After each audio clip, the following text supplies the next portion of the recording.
Good morning, everyone. Happy Friday morning to you, and welcome back to Morning Musings. My name is Don K. Preston. I'm the president of Preterist Research Institute of Ardmore, Oklahoma. And again, this is what I call my Morning Musings. I'm with you every Friday morning about 9 o'clock, and I bring to you and for you and with you my thoughts on what the Bible has to say. And I'm just thrilled to be with you. And look, it's absolutely amazing, the wonderful comments that I'm receiving. And that's just on YouTube. You know, someone recently commented in response to my comment that my viewership is up. Well, they said that's not true. You know, you rarely get over 500 views or whatever. Well, the trouble with that statement is that my comments didn't have to do with strictly my YouTube number of views. We've just recently, Now TV has expanded their viewership, potential audience, by over 200 million people.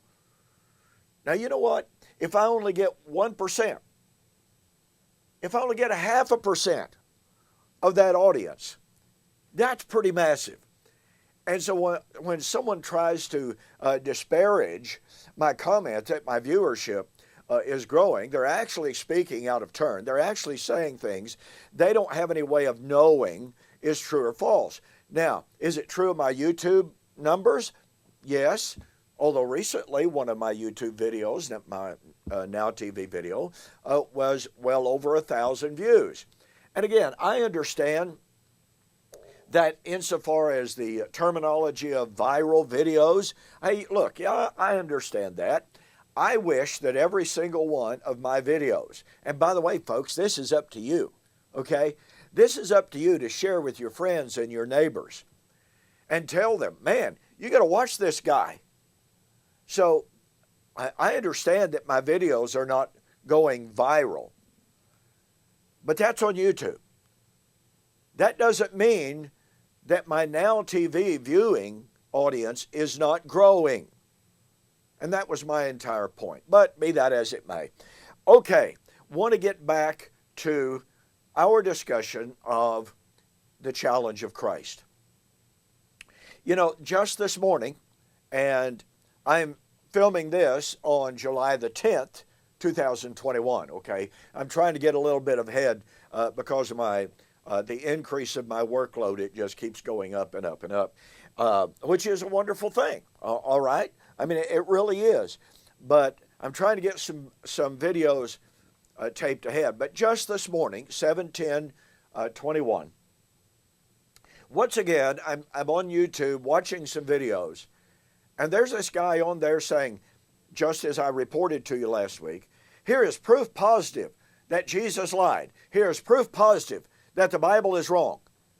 And their, quote, proof positive was Jesus said he was coming back in the first century at the end of the world, and he didn't do it. Therefore, we know Jesus lied or he failed. Listen, ladies and gentlemen, this guy is not alone, as I have shared with you. Let me very quickly tell an anecdote here that I've shared a good little while back. William Bell and I set up a booth at what is known as the Tulsa Soul Winning Workshop in Tulsa, Oklahoma, several years ago. And we had a big banner up that said, "Can God tell time?" We had all of these young people, high school seniors and, students, and young men and women that were getting ready to go into college or had just started college. And they would come up and it's like, hey, what's that all about? We'd begin to explain. We shared with them the challenge of Christ. And William and I did some statistical analysis of that when we were through. 85%. Are you listening? 85% of the young people who came by our booth did not know that Jesus said he was coming back in judgment in the first century generation. They had never, ever read the verses. They had never heard a preacher discussed the verses. And it blew them away. And we therefore asked them, okay, here's what Jesus said. Here's what Jesus' challenge is. If I do not do the works which my Father has given me, do not believe me. And we would ask them, how do you meet the challenge of Christ that's found right here in Matthew 16, 27 and 28? 85% of them, number one, did not know the Bible said that. They did not know Jesus said that. And number two, virtually every one of them said, I don't know how to answer that. We asked some of them who were new college students, have you encountered any of your professors who say the Bible is wrong, Jesus was wrong? And they said, oh yeah. I said, okay. We would say, okay. How are you going to meet that challenge? Every one of them, I don't know. Ladies and gentlemen, these are young people. Now that's 10 years ago. They're not quite so young now, but guess what? They were having to face the challenge of Christ against antagonistic, against militant unbelief, and they did not have a clue how to answer the challenge of Christ. I have said to you, I will continue to say it as long as I have a platform. We must not only be able to meet the challenge of Christ ourselves, we must equip our young people, the future of Christianity. We must equip them with the, quote, ammunition, with the arguments, with the facts, so that they can answer the enemies of Christ. So, I've been sharing with you now for almost 2 years the reality that Christ did not promise to come back as a 5'5" Jewish man in a physical body riding on a literal cumulus cloud. He said he was coming back in the glory of the Father. I wrote a book on this. It is on my website, donkpreston.com, bibleprophecy.com. It is entitled, Like Father, Like Son, on Clouds of Glory. Go to the website, go to the store, order the book, Like Father, Like Son, on Clouds of Glory. Send me a note that says you saw the offer on YouTube or Facebook, Now TV, all right? And I'll refund your shipping. Now, if you live out of the continental U.S., if you live out of the continental 48 U.S. States, then I will sell you a PDF copy at a greatly reduced price on certain conditions that you have to meet. They're not overly restrictive, but at least you'll have the material. Listen, folks, Jesus never promised to come back as in a physical body. That is one of the greatest misunderstandings of historical Christianity. And yes, down the line here, guess what we're going to do? We're going to be discussing Acts chapter 1, 9 through 11. This same Jesus, whom you have seen taken from you, will come in like manner. Yeah, we're going to deal with that text in detail at a point down the line. So you want to be watching looking for that, because I'm going to show you some things about the text. It's going to blow you away. And it's going to demonstrate how grossly Christianity has abused and still abuses that text. So, over the last few weeks, I've been sharing with you that Christ said he came to establish the kingdom. Well, there's challenge number one. Did he do it? Well, our dispensational friends say, well, it's true that Jesus came after the 69th week of Daniel chapter 9. It's true that Jesus came at just the right time, according to Galatians 4, Romans 5, 6, and following. But because of the Jewish rejection, because of the Jewish unbelief, it made it impossible for Christ to establish the kingdom. Therefore, God withdrew the kingdom offer. He postponed the prophetic countdown. We are told that the prophetic clock ticked to the 69th week. The Jews rejected Jesus. The prophetic clock stopped. We are now waiting. So we're told for the rapture of the church, to remove the church from the earth so that God can once again begin dealing with Israel. And Israel will, which is kind of ironic, but nonetheless, after the rapture of the church, Israel signs a peace treaty with the man of sin, the Antichrist, who allows them to rebuild a temple in Jerusalem. Do you understand? Do you honestly catch the power? We're being told that the Jews are gathering the material to rebuild the temple in Jerusalem. Do you understand? Do you catch the power of the fact that in the dispensational paradigm, the next temple to be rebuilt, in their view, is the temple that the man of sin authorizes? Really? Seriously?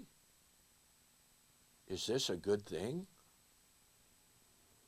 Okay. So, here's what we're told about it. When the church is raptured, then begins the countdown of the 70th week of Daniel chapter 9. Now, what this amounts to, ladies and gentlemen, is what I've shared with you. Jesus came at just the right time. He came to do the works of the Father, establish the kingdom. And I've shared with you there are two aspects of the kingdom. Number one, initiation, laying the foundation.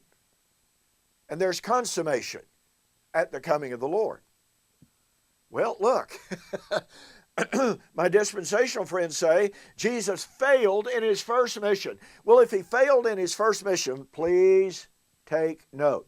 If he failed in his first mission due to Jewish unbelief, are we supposed to believe that he will succeed in his next second coming, since according even to the dispensational paradigm, the Jews are in a state of rebellion against him in the 7-year tribulation? Oh, I understand that they say, oh, no, because of the Great Tribulation, they're in such dire straits that they cry out to the Lord, Lord, save us, and Messiah comes. That's really kind of a deflection from the fact that they are in rebellion against the Lord in the 7-year tribulation period. But I must go on. I have shared with you that there are three, well, actually, there are a bunch of them, but I'm sharing with you 3 key Old Testament passages that prove, number one, God knew and God predicted the Jewish rebellion against Jesus. God knew and predicted the Jewish unbelief.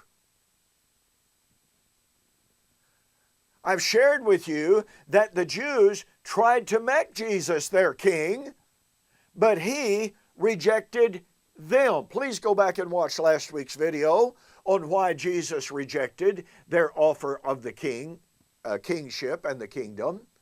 I'm not going to take the time to go back over that at this time.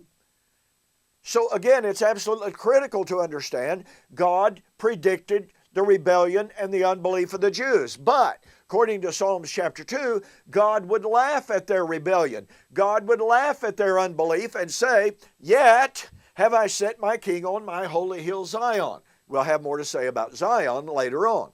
Point number 2, God said in Isaiah chapter 42, speaking of the coming of Messiah, now listen to me, the coming of the Messiah foretold in Isaiah 42 is his incarnation. When a smoking flax he will not quench, a bruised reed shall he not break, he shall not lift up his voice, nor cause his voice to be heard in the street. This is the suffering servant of Isaiah chapter 53. It's his incarnation. So, watch this, catch the power of this.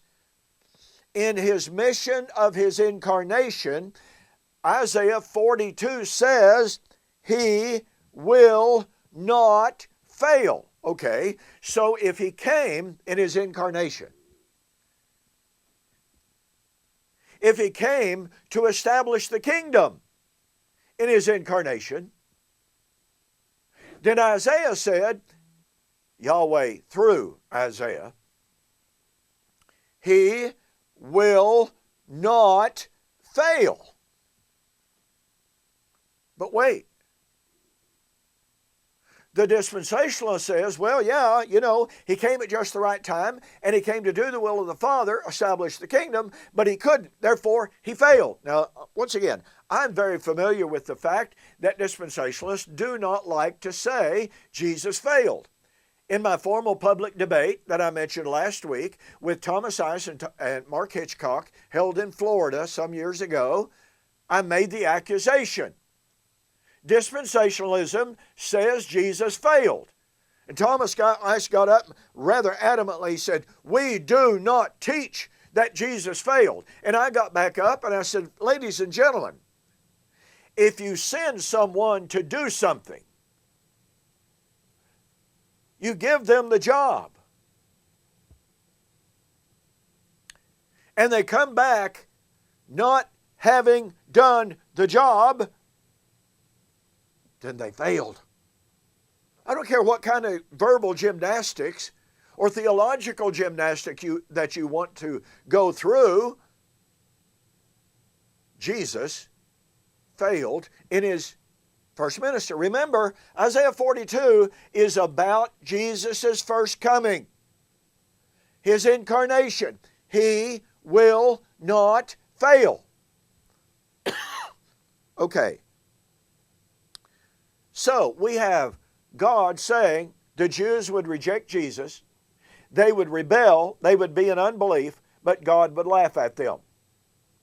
Point number 2, God predicted that rebellion, God predicted that unbelief, but he said, speaking of Jesus' incarnation, he will not fail. He will not fail to do what?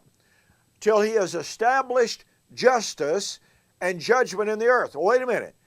The establishment of justice and judgment is the establishment of the Messianic kingdom. Righteousness and judgment are the key marks of the Messianic kingdom. Isaiah chapter 11, Isaiah chapter 32, Jeremiah chapter 23, on and on and on. The Old Testament prophecies tell us justice and righteousness would be key marks of the Messianic Davidic kingdom. So once again, here we have Yahweh through Isaiah predicting the incarnate mission of Jesus to do what? Establish justice and judgment in the earth, i.e., establish the Messianic kingdom, and God said he won't fail. But dispensationalism says he failed. So what do they then tell us? How do they explain Psalms 2 and Isaiah 42? Well, by and large, they don't. I can tell you, in fact, about 2 weeks ago on Facebook, I was in a discussion with a dispensational gentleman, a very kind guy, and we had a great discussion up to a certain point. When I said that the Jews had first of all rejected Jesus, and it was only because Jesus rejected the offer of the kingdom, well, I must admit he went a little ballistic. He said, you're just making that up. That is absolutely false. The Jews never ever offered Jesus the kingdom. Well, when I came back with John chapter 6 and verse 15, and I pointed out Isaiah 42 and the things that I've shared with you here just this morning, all of a sudden this gentleman completely, totally disappeared. Been 2 weeks now. And this morning, and I gave you an assignment last week to read Psalms 89, 34. Well, let's start with verse 33. God speaking of the promise that he made to David to sit the Messiah on his throne. Verse 33. Nevertheless, my loving kindness I will not utterly take from him, nor allow my faithfulness to fail. You see, once again, my faithfulness, that's in regard to his promise to David to sit the Messiah on his throne, will not fail. Now watch. My covenant I will not break. You know what, ladies and gentlemen, anytime that God said, I've made a covenant, you can count on that covenant being fulfilled, right? Anytime that God says, I've given a covenant and I will not break it and it will not fail, we can, to use the old term, we can take that to the bank. God not only was going to do what he said, but he said he was going to do it when he said. Now watch. My covenant I will not break. Now, this is the key right here. I mean, this is incredible. Nor alter the word that has gone out of my lips. Once I have sworn by my holiness, I will not lie to David. His seed will endure forever, his throne as the sun before me. Now, God said, I will not alter the word that has gone out of my mouth. So let's very quickly go back to Daniel chapter 9. Daniel 9 says, 70 weeks are determined upon your people and upon your city to do what? To make an atonement for sin, to finish the transgression, to bring in everlasting righteousness, to seal up vision and prophecy, to anoint the most holy. In other words, as virtually everyone agrees, this is about the establishment of the kingdom. I don't know of a dispensationalist that disagrees with that. So, here we have a time frame. A time frame for the establishment of the kingdom. It's in the 70 weeks. But wait a minute. Our dispensational friends say, yes, Jesus came at the end of the 69th week, and the kingdom would be established by the end of the 70th week. Oh, but wait. The prophetic clock stopped ticking. We've got a 2,000-year gap now, and still counting, between the 69th and the 70th week, even though the kingdom was to be established at the end of the 70th week. And up to the end of the 69th week, we had a chronological countdown of the weeks. No interruption, no breaks, no gaps. 69 weeks. Bang, bang, bang, bang, bang. But again, due to Jewish unbelief, God, instead of continuing the prophetic countdown, God says, oops, prophetic clock, stop right here. He unplugged the prophetic clock. Even though everything up to that point was on time. And let me make this observation. Everything up to that point was in fulfillment of Israel's festal calendar. And here's what I mean by that. Did you realize that the dispensationalists say that beginning with the Passover death of Jesus, the first of the first four Jewish feast days was fulfilled? Well, wait a minute. That means that Jesus' death was not a postponement of the plan, right? I mean, it was the plan. Then you have the Feast of Unleavened Bread, you have the Feast of Weeks, and you have Pentecost. And dispensational writers tell us, guess what, ladies and gentlemen?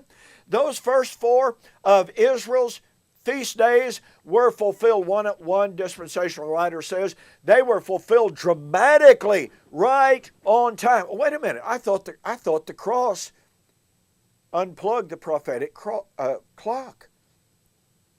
Here we are 2 months after the cross, and the countdown of the Jewish calendar is still ticking talking, ticking, talking, right along in, quote, dramatic fulfillment, unquote, right on time. Where's the postponement? No. The feast days are being fulfilled. But the feast days, you see, boy, you got to catch the power of this. The feast days are embedded firmly within the 70 weeks of Daniel. I demonstrated this in a lesson that I gave at Preterist Pilgrim Weekend 2014. It is available on my website, donkpreston.com, BibleProphecy.com. Now listen to me very carefully.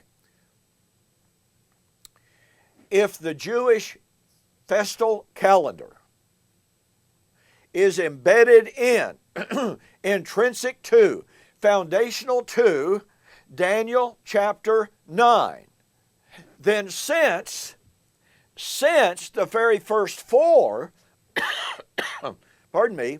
of Israel's feast days were fulfilled without delay, and in fact, the death of Christ as the Passover lamb, in fulfillment of Daniel 9 and verse 26, after the 69th week, Messiah shall be cut off. Hey, look, folks, there's the prediction of the fulfillment of Passover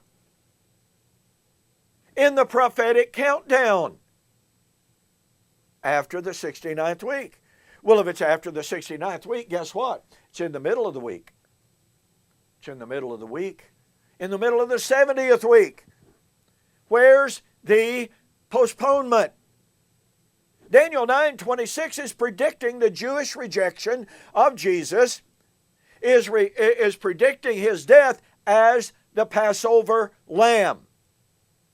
Jewish feast days being fulfilled. No postponement. Here I am, out of time. I haven't gotten to, I will not alter my plan. So, go back and read it again, and I'll see you next week.